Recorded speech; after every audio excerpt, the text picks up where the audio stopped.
Olá, sejam bem-vindos a mais um programa Psicologia do Espírito Imortal. Eu sou João Rocha, atuo como psicanalista clínico e no programa Psicologia do Espírito Imortal nós tentamos estabelecer um diálogo entre ciência e religião. Estamos aqui pelo canal do amigo Rossano Sobrinho. Pedimos que vocês possam se inscrever, aqueles que ainda não se inscreveram no canal do amigo Rossano, que se inscrevam, e também possam se inscrever no nosso canal, né, no YouTube, e inscrevam-se e ativem lá o sininho para receber as notificações.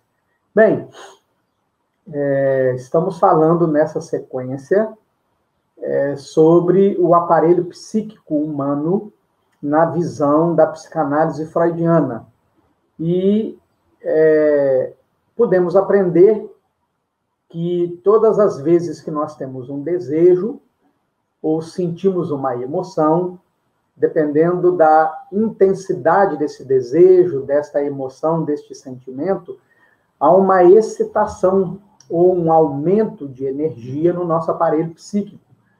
E que, quando no estado de vigília, quando nós estamos acordados, nós não encontramos uma maneira de nos esvaziar desse excesso de energia, que a nossa mente, o nosso aparelho psíquico, quando nós dormimos, a mente cria, através dos sonhos, mecanismos para se esvaziar do excesso de energia, que, portanto, os sonhos são os defensores do sono. Se nós não sonhássemos, nós praticamente não dormiríamos, né? E começamos no programa anterior, né, porque nós estamos falando de interpretar os sonhos, estamos falando de que aquela parte que nós nos recordamos, da qual nós narramos, contamos para os outros, é o que Freud chama de conteúdo manifesto, mas que o conteúdo manifesto, ele não é o conteúdo original, ele não é o conteúdo que deu origem ao sonho. O conteúdo manifesto esconde o conteúdo latente, que é o desejo, a emoção, o sentimento que deu origem ao conteúdo manifesto. Começamos a contar o caso, né, de uma paciente que nos procurou. Vocês vão se recordar, falamos que ela tinha 10 anos de divorciada, né, ficou 10 anos casada, 10 anos divorciada, e nesses 10 anos ela sonhava semanalmente com um ex-marido, né? E que ela então nos procura, também falando que até uma certa idade, até antes do início da adolescência, ela era uma jovem extrovertida, falante, que se posicionava, e que da adolescência para frente ela se torna tímida, né? Então, nós vamos hoje aqui começar a contar o primeiro sonho que ela nos traz, que ela nos trouxe, para nós começarmos a entender conteúdo manifesto, conteúdo latente, aquilo que se narra e os desejos, emoções e sentimentos que estão no inconsciente, que através da narrativa dos sonhos é possível interpretar desde que haja um conhecimento terapêutico, desde que um profissional compreenda as demandas da pessoa. E o primeiro sonho é uma sequência de sonhos, que nós vamos pontuar aqui, né, para fazer compreender toda a movimentação no inconsciente até chegar no momento final. Então, muito bem. O primeiro sonho que essa paciente nos trouxe, é um sonho em que ela conta que ela estava num lago. e ela e o ex-marido estavam nesse lago. De repente, veio uma locomotiva enferrujada, como se fosse uma Maria Fumaça, né? Daquelas primeiras locomotivas, bastante enferrujada, veio em altíssima velocidade e atingiu o lago. Perdão, antes da locomotiva surgir, quando estava ela e o marido no lago, a filha mais nova, essa paciente tem um casal de filhos, a filha mais nova aparece. E aí, assim que a filha mais nova aparece, essa locomotiva enferrujada vem em altíssima velocidade e avança no lago em direção aos dois, a ela e ao ex-marido. Ela conta, ela narra que ela só teve tempo de arquear o corpo para trás, a locomotiva passa, no instante seguinte ela está fora do lago. E aí ela se dá conta de que, na verdade, ela está numa ilha. E, de repente, chega um adolescente, surge um adolescente, que se aproxima dela e diz para ela assim, eu conheço tudo isso aqui. Qualquer coisa que você quiser saber, quiser perguntar, pergunte a mim, que eu conheço tudo que está aqui. E ela acorda. Ela veio para a sessão e nos conta esse sonho. Vale registrar, antes de nós começarmos a interpretação, de que, como acontece em muitos casamentos, né, um casa mais do que o outro. Um casar mais do que o outro pode parecer meio sem sentido a frase que nós expressamos, mas significa compreender que muitas vezes as pessoas se casam e um dos dois cônjuges quer continuar a levar a vida que tinha antes do casamento. Então, pensa-se mais no eu do que no nós. Né? Se esquece de que as decisões que antes, tomadas individualmente, não afetavam tanto, porque cada um morava na sua própria casa, uma vez casados, agora as decisões que se tomam afetam a relação. Né? Então, ela engravida de um primeiro filho, mas o marido, aos finais de semana, sai com os amigos, vai beber, chega em casa de madrugada, e isso mesmo depois do filho nascer. Então, a relação, por conta disso, era uma relação que encontrava-se muito abalada, muito estremecida. E quando a filha nasce, quando ela é engravida da filha, né, e a filha nasce, o que já era difícil ficou mais difícil ainda. Primeiro, porque o comportamento do marido continua um comportamento de solteiro, ele continua saindo, ele vai para balada, ele vai para churrasco, né, ele bebe aos finais de semana, leva os filhos, né, e, claro, se torna agressivo, né, e, enfim, o desfecho é que eles se separam. E aí nós vamos começar a interpretar esses elementos. Bem, a primeira coisa que nós precisamos entender numa interpretação de sonhos é que existem alguns símbolos que Freud chama de símbolos universais. Ou seja, eles são comuns a todas as pessoas, e Carl Gustav Jung, né, o criador da psicologia analítica, que também era psicanalista, né, vai dizer que esses símbolos são comuns a todos os seres humanos, porque eles estão presentes no desenvolvimento da raça humana. Né? Então, é o que Jung vai chamar do inconsciente coletivo. Né? E a água é um desses símbolos universais, e a água, em sonho, é sempre o símbolo das emoções. Então, aí nós já temos um primeiro elemento rico. rico. Então, veja, estão os dois, marido e mulher, quer dizer, no sonho, né, marido e mulher, ela já separada dele há um bom tempo, há 10 anos, né? Então, estão os dois no lago. E aí, vejam bem, qual é o primeiro símbolo? O que isso significa, estarem os dois no lago?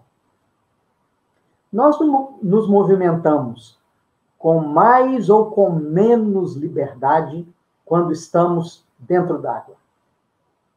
A água, visivelmente, nos oferece resistência.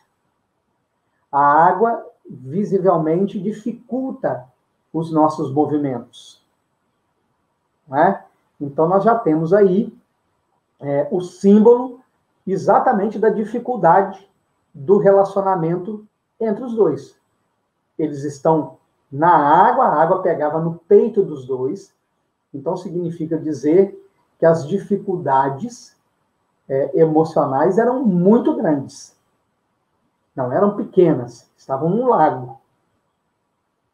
Não é? E aí surge a filha. E quando a filha surge, junto com a filha surge a locomotiva, enferrujada. E aquilo que é enferrujado, né? Então, olha bem, aquilo que é enferrujado sempre nos dá uma ideia de algo antigo, de algo velho, de algo que já existe há bastante tempo.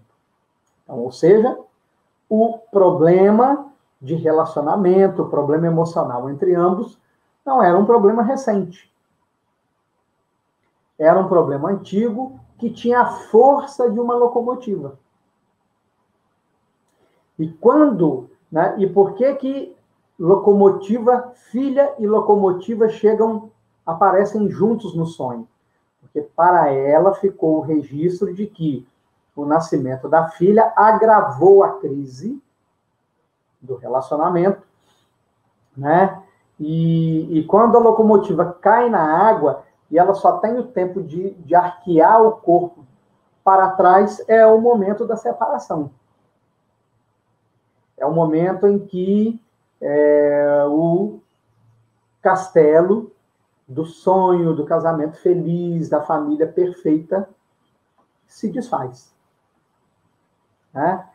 É o momento em que o ideal, e aí que a gente começa, então, a entender melhor o relacionamento, tudo aquilo que nós explicamos sobre as 3 instâncias do aparelho psíquico, a topologia, o inconsciente, o pré-consciente e o consciente, o dinamismo, ou seja, a maneira como essas 3 instâncias trocam informações entre si, dialogam entre si, né? O id, o ego e o superego, e a questão econômica, que é o tanto de energia empregado nesse relacionamento, né? Então, nós temos lá o ideal, o casamento feliz, a família feliz, o marido perfeito, os filhos perfeitos.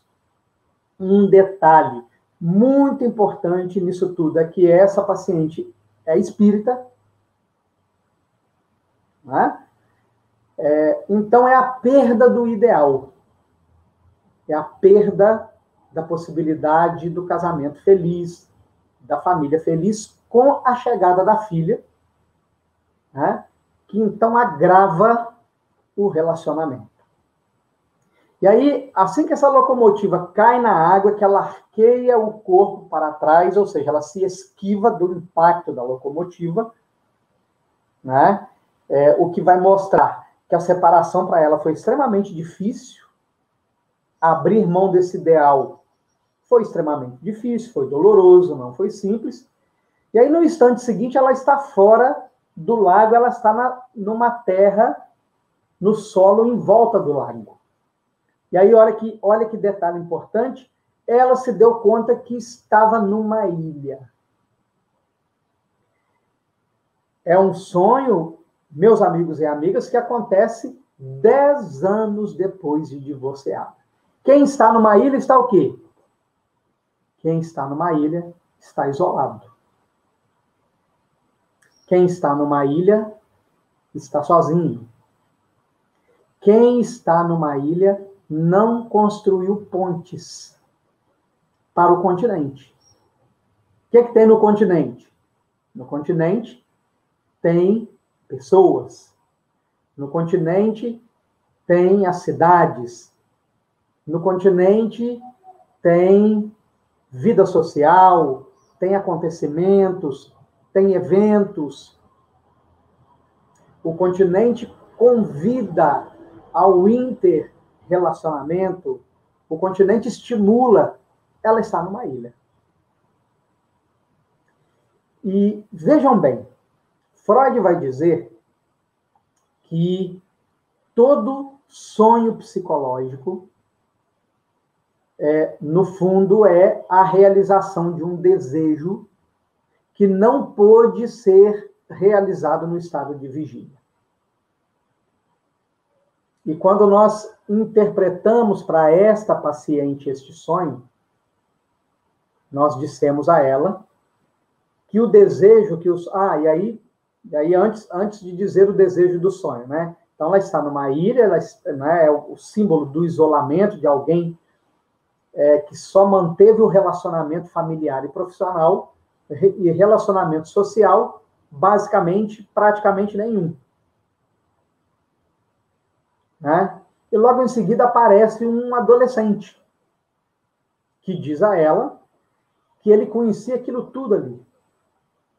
E que qualquer coisa que ela quisesse saber, bastava que ela perguntasse a ele. Bem, é muito comum nos sonhos que o ego apareça no sexo oposto. Então, na verdade, o adolescente era ela mesma. E por que adolescente? Adolescente é sinônimo de vida. Adolescente é sinônimo de intensidade.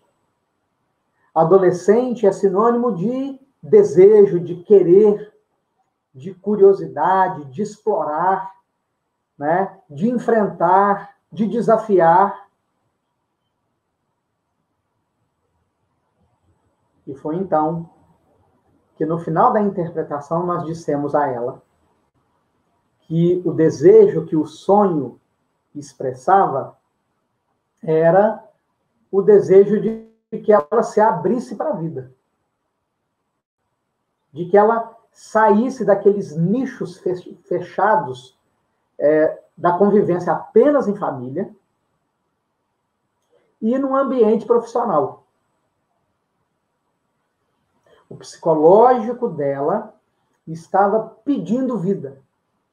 O psicológico dela estava pedindo novos relacionamentos. Não necessariamente relacionamentos de intimidade, mas que ela se abrisse para novas amizades, que ela pudesse se permitir, por exemplo, sair com amigos ou com amigas, ir ao cinema, ir a um restaurante, não é? E ir uns às casas dos outros, que ela pudesse convidar esses amigos para um churrasco, ou para um almoço, ou para um jantar na sua casa, e vice-versa. Então, este é o primeiro sonho que nós interpretamos para esta paciente, que nós estamos agora dividindo com vocês, para vocês entenderem como é que funciona dentro de um processo de análise, né, identificar através dos sonhos as forças que se movimentam no inconsciente. No próximo programa, nós vamos continuar na sequência de interpretação de sonhos, porque essa paciente, a partir de então, ela começa a trazer vários sonhos, até chegar no sonho final, que é um desfecho. Certo? Então, aguardo vocês no próximo programa, né? Peço mais uma vez que vocês se inscrevam no canal do Amigo Rossano, se inscrevam também no nosso canal, compartilhem o link se vocês estão gostando, tragam mais pessoas para conhecer o material sobre o qual nós estamos conversando. Forte abraço, até semana que vem.